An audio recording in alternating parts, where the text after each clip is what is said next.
కొరింథీయులకు రాసిన 2వ పత్రిక 6వ అధ్యాయము.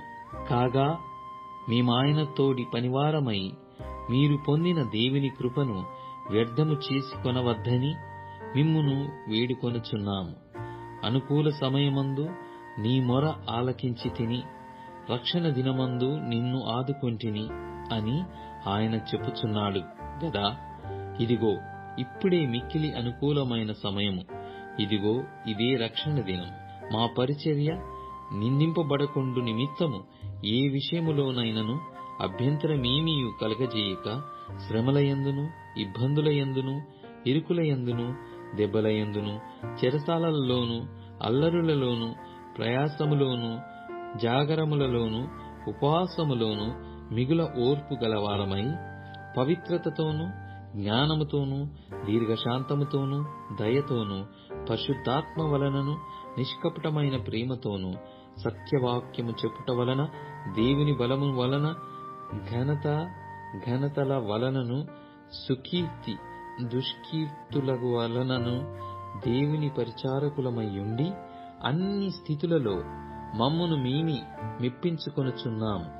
మేము మోసగాండ్రమైనట్లుండియు సత్యవంతులము, తెలియబడని వారమైనట్లుండియు బాగుగా తెలియబడిన వారము, చనిపోవుచున్న వారమైనట్లుండియు ఇదిగో బ్రతుకుచున్న వారము, శిక్షింపబడిన వారమైనట్లుండియు చంపబడిన వారము, దుఃఖింపబడిన వారమైనట్లుండియు ఎల్లప్పుడూ సంతోషించు వారము, దరిద్రులమైనట్లుండియు అనేకులకు ఐశ్వర్యము కలిగించువారము, ఏమీయు లేని వారమైనట్లుండియు సమస్తమును కలిగిన వారము.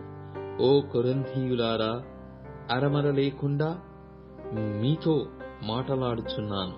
మా హృదయము విశాలపరచబడి యున్నది. మీ ఎడల మా అంతఃకరణము సంకుచితమై యుండలేదు గాని మీ అంతఃకరణమే సంకుచితమై యున్నది. మీ ఎడల మాకున్న అంతఃకరణమునకు ప్రతిఫలముగా మీరును మీ హృదయములను విశాలపరచుకొనుడి. మీరు నా పిల్లలని మీతో ఇలాగూ చెప్పుచున్నాను. మీరు అవిశ్వాసులతో జోడుగా ఉండకుడి. నీతికి దుర్నీతికి ఏమి సాంగత్యము? వెలుగునకు చీకటితో ఏమి పొత్తు? క్రీస్తునకు బెలియాలుతో ఏమి సంబంధము? అవిశ్వాసితో విశ్వాసికి పాలెక్కడిది?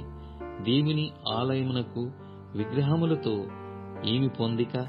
మనము జీవము గల దేవుని ఆలయమై ఉన్నాము. అందుకు దేవుడిలాగు సెలవిచ్చుచున్నాడు, నేను వారిలో నివసించి సంచరింతును, నేను వారి దేవుడనై యుందును, వారు నా ప్రజలై యుందురు.